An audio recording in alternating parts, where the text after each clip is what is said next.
This is CBC Nova Scotia News. Davis Cup demonstration. Hundreds marched through downtown Halifax to protest the tennis tournament between Canada and Israel. Orchard drought. Nova Scotia's hot, dry weather takes a toll on the province's fruit crops. And wind west. Nova Scotia reveals details of the proposed mega wind project. It's weekend time, and we'll see lots of sunshine this weekend, but a chance for showers in through the east on Saturday. Your full forecast is coming up. Good evening. We begin with a protest in Halifax today. Several activist groups marched through downtown in opposition to the Davis Cup tie against Canada and Israel. The tennis tournament is being played at the Scotiabank Centre. They say the Israeli team should not be competing in Nova Scotia amid the war in Gaza. The CBC's Tom Murphy reports. Hundreds of protesters have made their way through the streets of Halifax this afternoon amid a very heavy police presence. This is a crowd that is in stark support of Palestine and really upset with Tennis Canada and the city of Halifax for hosting the Davis Cup tournament between Canada and Israel. These people here holding signs claiming that this sports event is actually sports washing, genocidal attacks in Gaza. Now, they feel they have some victory here because they did force the Davis Cup tennis tournament to be happening behind closed doors. No one from the public can go in and see the event, but Tennis Canada is still holding the event, even though they say it's a security risk. The public not involved, obviously, but they feel the tennis must go ahead. Some people in the sports community and in the Jewish community say this is a hijacking of a sports event, and they're upset about that. But the city did pull its $50,000 of funding for the sports event because it feels that it's no longer a tourism opportunity. And so that money is now gone, but still these people say the city needs to do more to shut down the entire tennis tournament.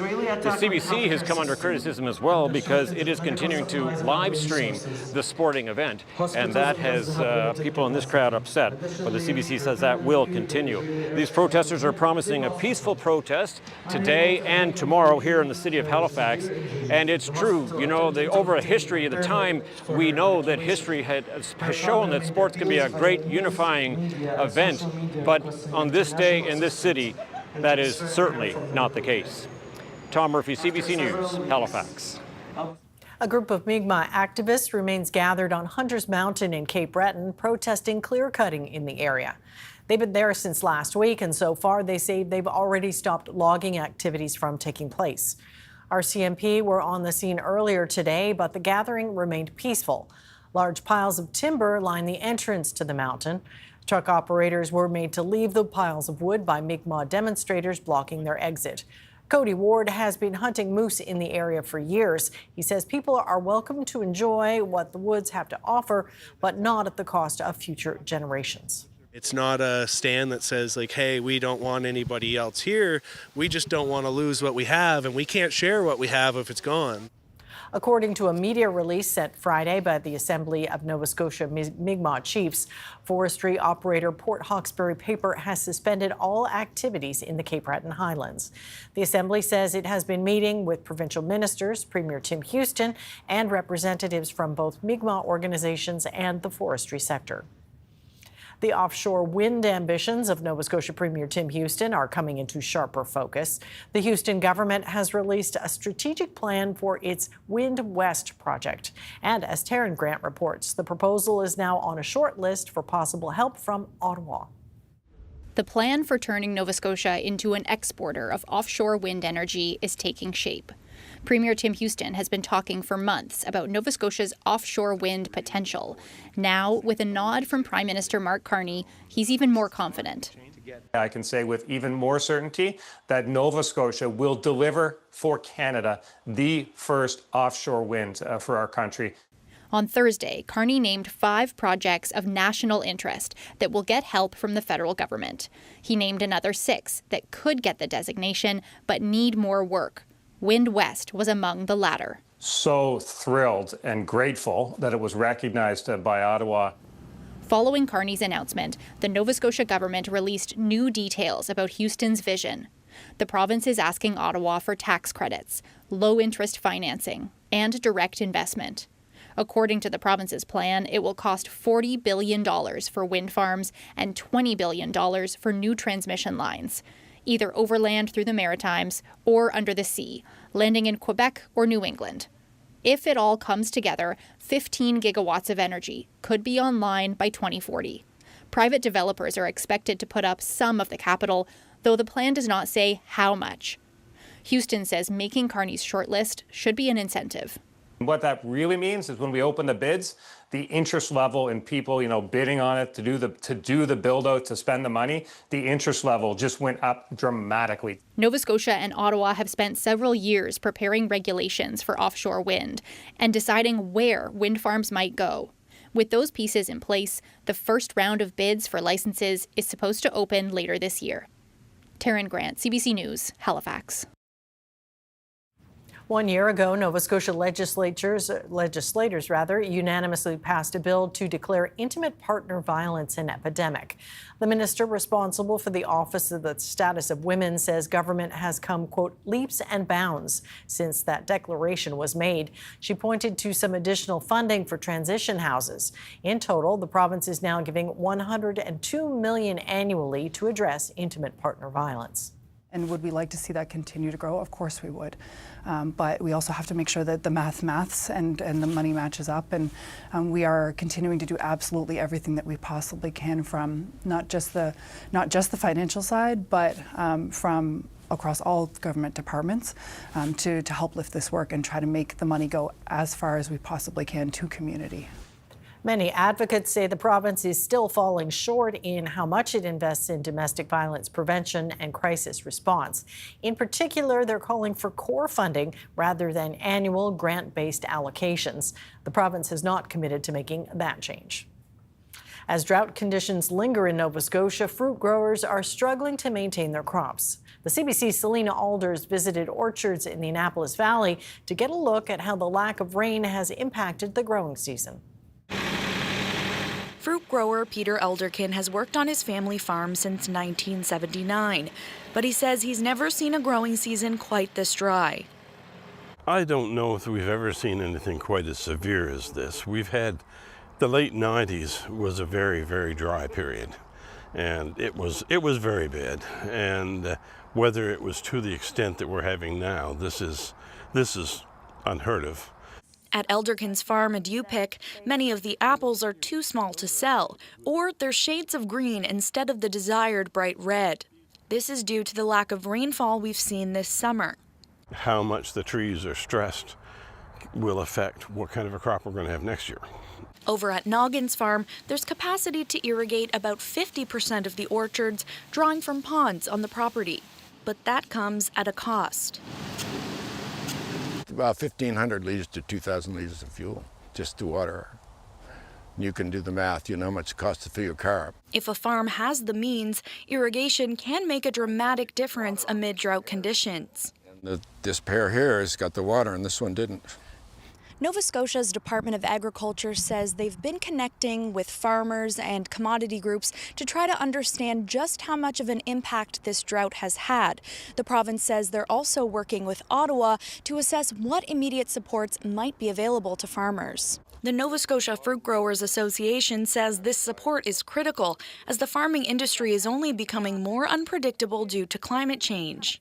It's hugely important that our farmers feel supported, both by sort of our general community and also by government, and being able to just weather the storm every year and be able to survive. Although much of the fruit at Elderkin's and Noggins is not up to par this year, there is still plenty of healthy fruit to be picked and enjoyed. The farmers are encouraging Nova Scotians to support local amid what's been a challenging season. Selena Alders, CBC News, Wolfville.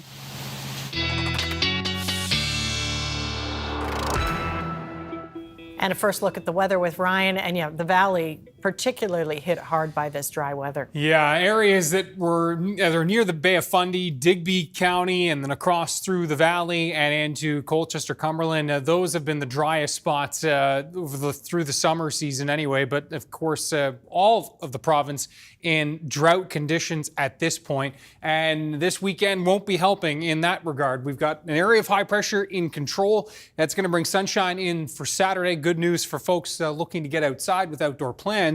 We have a few showers in the mix for Cape Breton on Saturday. And then we've got a frontal boundary approaching late weekend, though Sunday still looks good. You can see an isolated chance for a shower again for Cape Breton, but it is going to be this front that moves through and brings a shower risk for Sunday night and into Monday morning. And then that front will zip off to the south, ushering in a northerly flow and a bit of a temperature reset for early next week before we really rebound again. In terms of the rainfall outlook for this weekend, unfortunately, it's not much to report here. We'll see as that front comes through, a trace to a couple of millimeters is likely what we'll see in most cases. Could see some pockets that do push up towards 5 to 10 millimeters, but those will be the exception to the rule. Full breakdown of that 7-day forecast coming up in a few minutes, Amy. All right, thanks for that, Ryan. Thank you. Municipalities in northern Nova Scotia are taking a stance against strong mayor powers. The idea has been floated by Halifax Mayor Andy Fillmore and Premier Tim Houston. As the CBC's Luke Ettinger reports, there's fear legislation is coming this fall.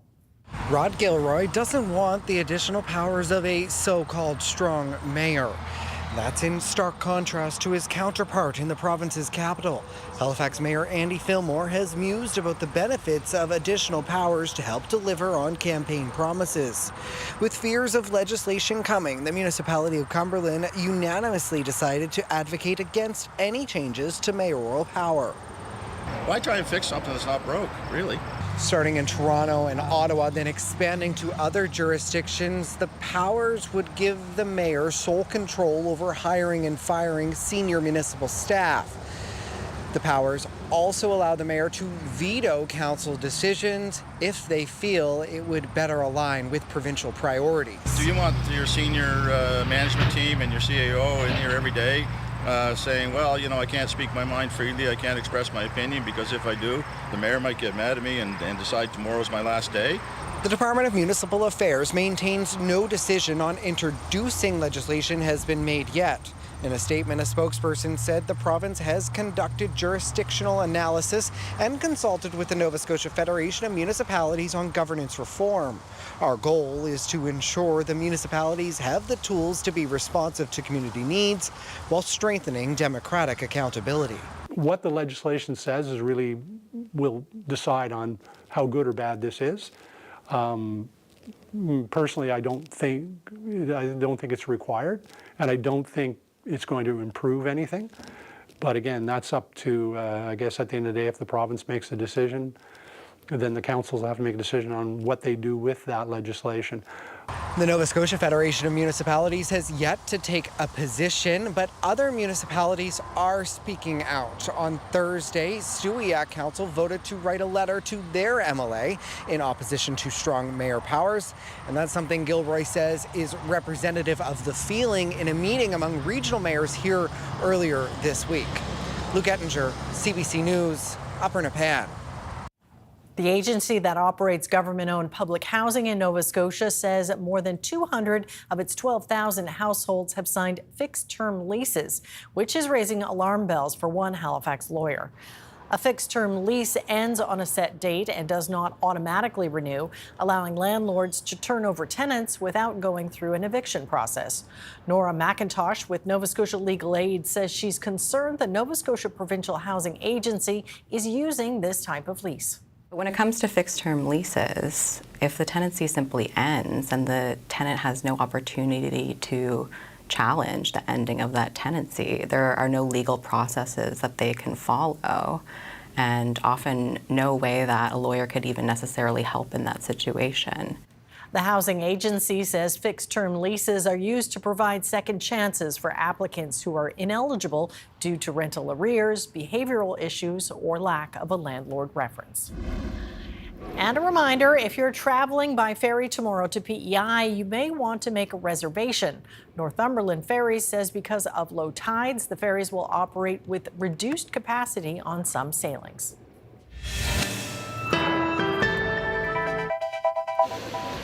Downtown Wolfville from earlier today. Ryan is up next with his full weather forecast. Stay with us.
This weather update is brought to you by Access Wellness Nova Scotia. Book your appointment today for free, confidential mental wellness support.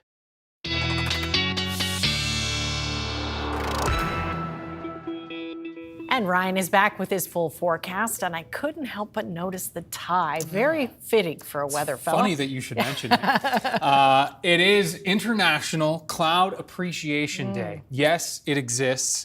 And so, yeah, I bought this tie a while ago, but I was waiting to debut it tonight. It's perfect. Yes. Unfortunately, now, cumulus, beautiful, but they didn't have mammatus clouds or Kelvin-Helmholtz clouds, which are the wave clouds. Okay. They didn't have those coming in the TIE feature, so maybe for Christmas. I had to go with cumulus, but yes, maybe for Christmas. You never know. Santa might deliver.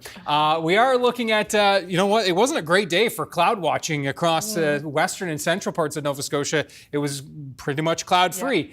Some clouds in the east today, and that really you can see the clear skies with our webcam shot. This is Chester. Isn't that gorgeous? And yeah, a lot of blue sky in Chester today and across most of central and western parts of Nova Scotia, as we said. Current temperatures really showing the story as well. Where the temps are cooler in the east for Cape Breton and the eastern mainland, that's where the clouds have been capped today. Back towards the west, where the sun's been breaking in, that is where the temps have been warmest. That northerly wind certainly making things feel fallish today, no question. Sustained near 20 to 30, gusting 30 and 40 kilometers per hour, most notably across Cape Breton and that Northumberland shore region.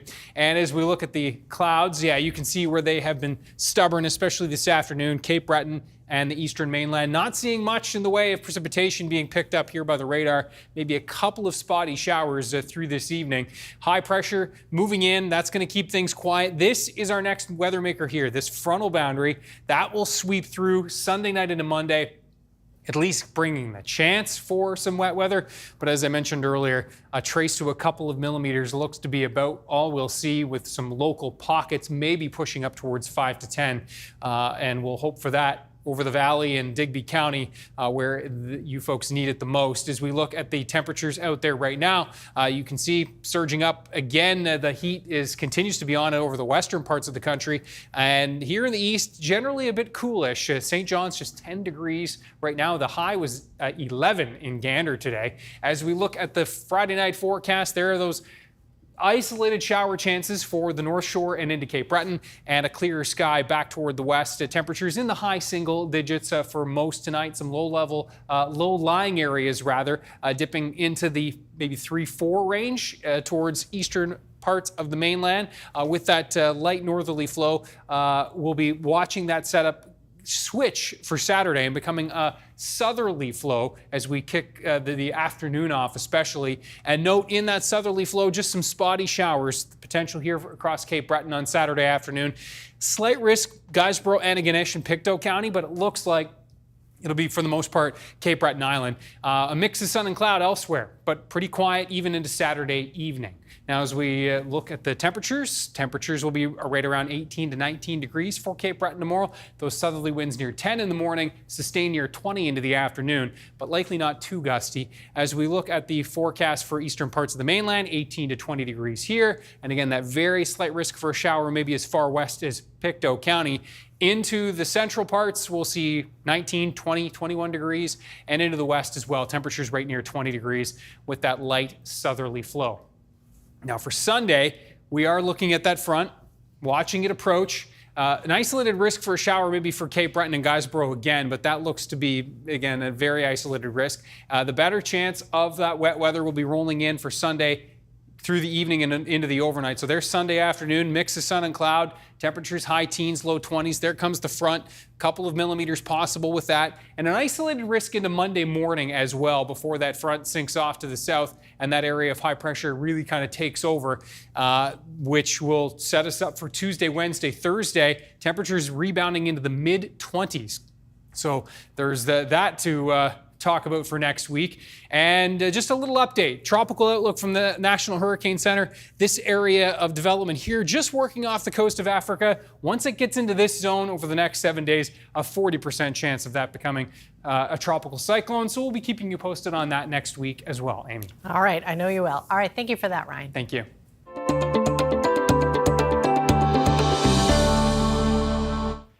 Organizers of the PEI International Shellfish Festival are hoping for a better year. Last year, about 550 people who attended the festival got norovirus. This year, several precautions are being put in place to make sure people don't get sick. The CBC's Tony Davis has that story. Preparations are in full swing for the PEI International Shellfish Festival, and organizers are hoping this year goes better than last. About 550 people got sick at the festival last year. The Chief Public Health Office confirmed it was norovirus. Now organizers are taking extra steps to make sure that doesn't happen again. We're going even over and above protocol. We have a dedicated sanitizing, cleaning crew on all the time, much more wash stations to sanitize. But everything is going well. We're working, we've always worked that way, but we're doing that even extra over and above what needs to be done. Dolan is working closely with environment health officers, and the province says he's committed to the new measures. Here are some of them: coordinating additional health inspections before and during the festival, enhancing the sanitation of food preparation areas and high-touch surfaces, establishing a policy to exclude sick staff and food handlers from work, retaining samples of prepared food in cold storage for at least 48 hours after they are served. Dolan has worked in the restaurant industry for over 30 years and says food safety is one of his top priorities. So I am very, very serious about how that's handled, and that's why we're making sure this year nothing is going to be left untouched. That we will cover everything to make sure that it's very, very, very safe. There are 2 diseases in some island waters that can kill oysters, but are not harmful to humans. Dolan doesn't think that will affect attendance. It's the long term that I'm worried about, and there's so much research being done right now, and there's so much unknown. We just don't know have all the answers. Dolan says the festival draws people from all over the world, and ticket sales are going well so far. He says the festival is good for the seafood industry, especially during a time of turmoil, given all the trade issues with the United States. Tony Davis, CBC News, Charlottetown. Coming up, Nova Scotia declared intimate partner violence an epidemic 1 year ago. What's changed? We ask the executive director of the Elizabeth Fry Society.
It's been a year since the Nova Scotia government declared intimate partner violence an epidemic.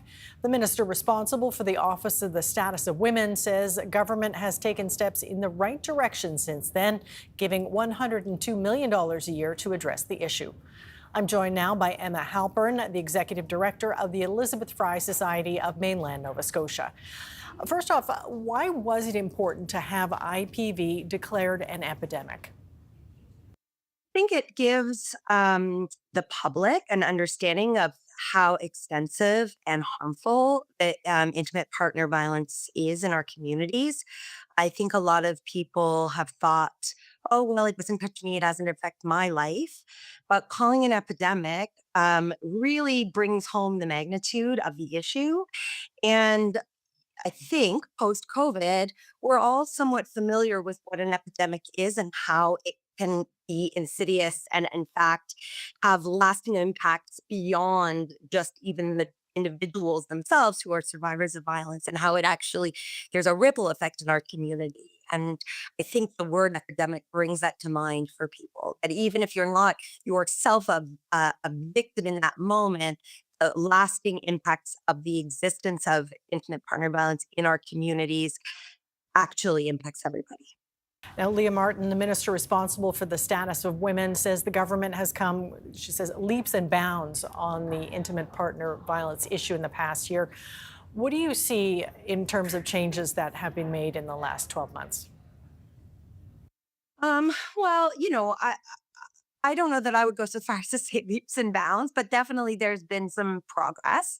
Yes, there's been excellent improvements in funding, in some of the funding, but I really want to be clear about where much of that funding has gone. So much of that funding has gone to the Transition House Association of Nova Scotia and their transition houses across the province. Those are shelters, they're emergency shelters for people fleeing violence. That's wonderful. We definitely need some funding to go to those shelters, but it definitely is only a small portion of what's needed in terms of a community response to intimate partner violence. And my understanding from speaking to the executive director of the Transition House Association of Nova Scotia, it's not even core funding. It's only funding for the next, it's programmatic funding. So it's only for 4 years, I believe, maybe 5 years. And so, you know, that's concerning because there hasn't been an equal influx of money into programming around prevention or into actually where these ripple effects occur with intimate partner violence, which is often what we see. So we see women, for example, who are charged because they fought back. And there's been almost no funding that's gone to support women who have received criminal charges for fighting back in intimate partner relations. There is a new roundtable on intimate partner violence that will meet for the first time next month. More than 250 people applied, 25 will be selected. What do you think will come of that? I have real grave concerns about the language roundtable and the possibility that what's going to happen is that we're going to just continue to talk and put together plans and make recommendations. There are already hundreds and hundreds of recommendations in Canada on what we should do to address intimate partner violence. There have been commissions in Ontario. There's been the Murdered and Missing Indigenous Women's Inquiry. Of course, there was a Mass Casualty Commission, which had multiple roundtables in existence, of which which I sat on at the Mass Casualty Commission, and recommendations there. So what exactly is this roundtable going to do? Is it going to be an implementation task force? That's not what I've heard. Is there going to be funding associated with action items from this roundtable? I haven't heard anything about that. My greatest fear and what will cause tremendous harm is that this roundtable is literally just another place where we talk about how terrible it is to have this epidemic and we make recommendations that sit on a shelf. That is everyone who works in this field. It is all of our fears. That has been said multiple times to the minister and to others, to the deputy and others. It cannot be just another place where we talk about the problem and don't actually do anything to address it. And that's the fear. Well, what would you like to see done instead?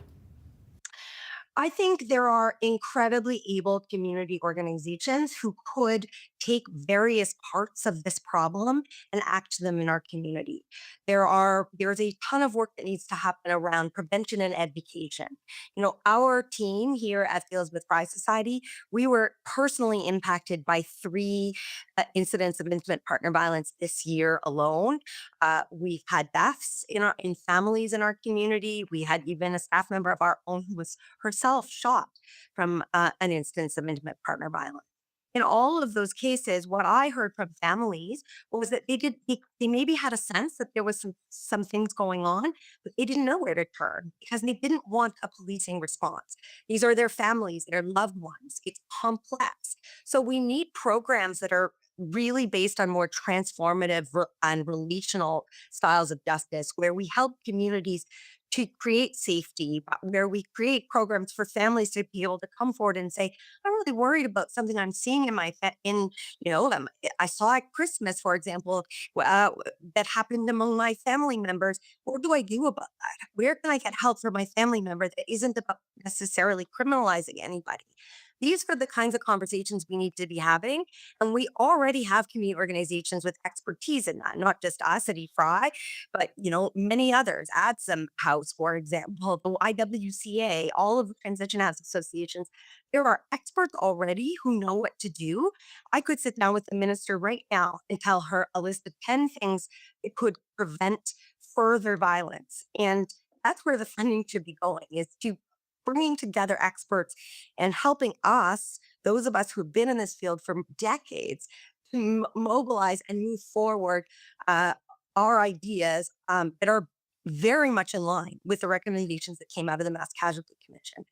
What I would like to see is a coalition of community organizations who work in this field to be properly funded to help enact and take action on the recommendations from the Mass Casualty. We don't need to talk anymore. We need to act. We will have to leave it there. We appreciate your time very much. Thank you. Thank you.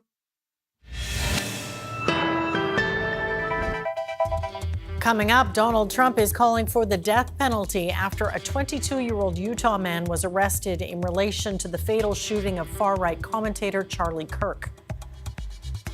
And the Canadian Medical Association says science is under attack online, and that's putting patients' lives at risk.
Welcome back. A man suspected of killing political influencer Charlie Kirk is now in custody.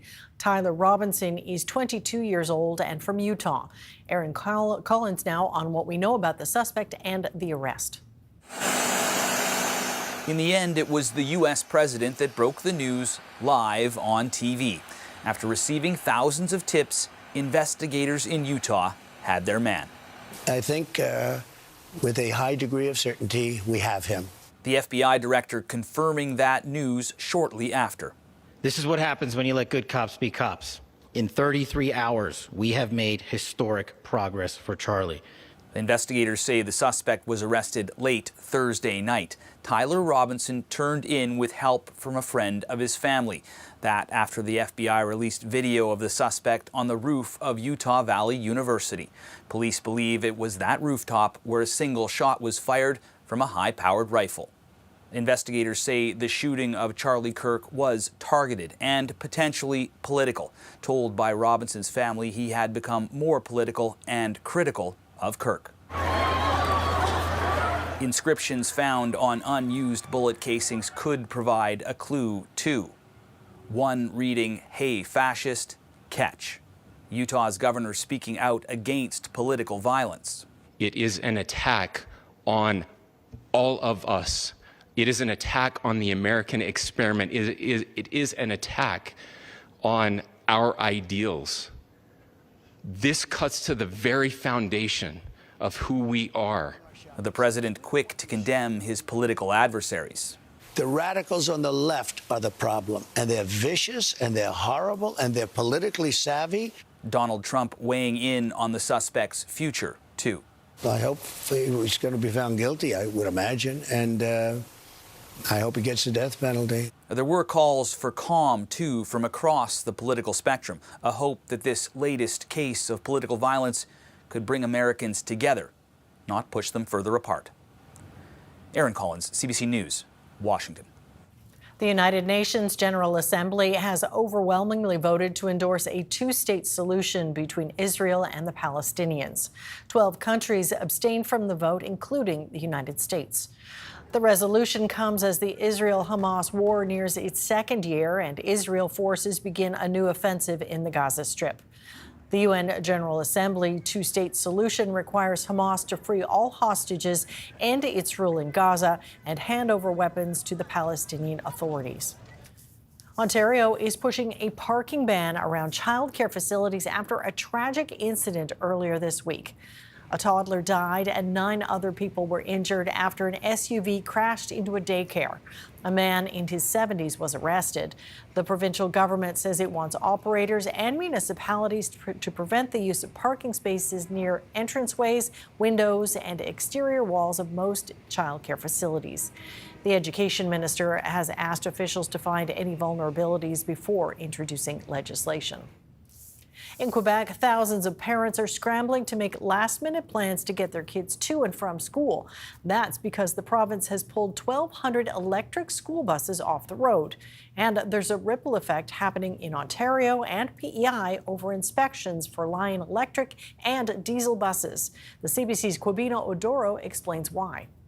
I'm at LaSalle Junior Elementary School, where parents had to come to the school this morning to drop off their children because the Quebec government took 1,200 Lion Electric buses off of the roads across the province, which affects thousands of students. This comes after one Lion Electric bus caught on fire earlier this week with 5 kids aboard and a bus driver. They all got out and they all suffered 0 injuries, but this prompted the Quebec government to step in and say that these buses need to be inspected. Now, I spoke to parents at the LaSalle Junior Elementary School that is right behind me and another school, Clear Point Elementary School, and parents tell me that the whole ordeal is frustrating, but the underlying message that I got is that they are happy that the Quebec government stepped in because the safety of their children is what matters the most. I'm happy that they're doing this because it's a precaution for the kids, safety measures and all that. Well, it was a little unsettling knowing that a bus went on fire, especially with the safety of our kids going in the bus every morning. But I'm happy that they took the necessary precautions to check out the buses this morning and hopefully everybody will be safe and sound on Monday morning. So after the bus caught on fire earlier this week, the union representing bus drivers called for the buses to be inspected. On Thursday, CBC News learned that the defrost button on the buses was disabled. Lion Electric sent an email statement out to CBC News saying that they acknowledge the preventative measure that the Quebec government is taking to ensure safety. They are mindful that this move affects a lot of families in the province, and they are working closely with the Quebec government and Transport Canada to ensure that their fleet of buses are safe. Now, the parents that I spoke to say that they are hoping that the results of the inspection come back positive so they feel more comfortable putting their kids back on the bus, and that way they won't have to figure out all these arrangements to pick up and drop off their kids going forward when it comes to going to school. Cubino Duro, CBC News, Montreal. Prince Harry met and shook hands with Ukrainian war veterans in Kyiv Friday during an unannounced visit to the capital. He posed for photographs and spoke with wounded soldiers at an event held at the National Museum of History of Ukraine in the Second World War. He arrived with a team from the Invictus Games Foundation. British reports say the visit aimed to outline the charity's plans to assist Ukrainian veterans. The trip to Kyiv caps off Harry's 4-day visit to Britain from his home in California. The Canadian Medical Association is warning about the rise of medical misinformation. It says science is under attack online, and that's putting patients' lives at risk. Allison Northcott reports. It is safe to say that we need to check other sources. 16-year-old Chloe Kazito is a teen fact-checker debunking health myths online. To show other teenagers online that they are capable of determining whether a claim online is misinformation or if it's correct. The Canadian Medical Association says false health information is causing serious harm to patients. In a statement warning misinformation is increasingly shaping public discourse, public beliefs, and policy actions. This is a good example of influencers on TikTok pushing unproven ideas about sunscreen. Timothy Caulfield, who studies misinformation around science and health, says experts need to speak out. To stand in solidarity with entities around the world that are really struggling against regressive movements. And of course, the United States is the strongest example of that, but we're seeing it really everywhere. The CMA points to examples of popular misinformation, including around vaccines, and underscores current evidence shows vaccines do not cause or increase the risk for autism. Dr. Joseph Taheen treats patients in the intensive care unit, but also takes time to talk about his work on social media because he's seen the harms of misinformation firsthand. I've had a patient die from ignoring her symptoms and had metastatic breast cancer. And I had an elderly gentleman who was brainwashed at the time of COVID, thinking that this didn't exist, and actually died because he refused our care. Kazito says countering false claims doesn't have to be complicated. Sometimes all it takes is a Google search. Sometimes all it takes is using a fact-checking website. The Canadian Medical Association says improving access to primary care would help too, so people can ask their doctor about their health instead of relying on the internet. Allison Northcott, CBC News, Montreal. In northern Saskatchewan, a rapidly spreading pest is destroying the wild rice harvest. Rice worms are threatening the traditional crop that Indigenous communities have used for generations. The CBC's Alexander Silberman has more on a search for a solution. On remote northern lakes in Saskatchewan's boreal forest, Phyllis and Tommy Smith are ready to harvest their dense patch of wild rice, a traditional food for Cree communities here for generations. Right here, and here's another one. But these pests, known as rice worms, are threatening to destroy their livelihood. You depend on rice for a lot of things, so it's pretty devastating. Smith and his wife gathered just 20 bags last harvest. The average before the rice worms was 400. It's a big loss. A very big loss, yeah. You almost feel like there's no use for me having a harvesting boat. Wild rice is a major economic driver in northern Saskatchewan villages. A good harvest can bring in as much as $100,000 for a family. But at the local rice weighing station, there's growing concern as these insects eat away harvesters' income. These worms are getting to be a big problem. Lionel Smith says the bugs are killing so much of his rice, he's decided not to harvest at all. 20-30% of your crop is damaged. That's a lot of income. Yeah, yes it is. Researchers are now testing a type of trap using pheromones to attract the insects away from the rice. Experts don't know exactly why the worms are making their way north from Manitoba and the U.S. They believe forest fires could be one driver. You get new growth, and then it provides kind of an opportunity to the rice worm moths. Some are considering leaving the industry. Right now, is the future of wild rice under threat? I would say yes. We almost want to give up. Harvesters in this region are trying to gather whatever rice is left behind and say the search for a solution to save their livelihoods can't come soon enough. Alexander Silberman, CBC News, near Pinehouse, Saskatchewan. Broad-based losses drove Canada's main stock index to close lower today, while U.S. markets were mixed. Here's a look at the numbers as we go to break.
Welcome back. Harness driver Gilles Barriot made history on Saturday night in Charlottetown when he won 9 of 14 races. It now stands as a modern maritime record. The previous record for wins on one race card is 11, set by legend Joan O'Brien at Truro Raceway back in 1942.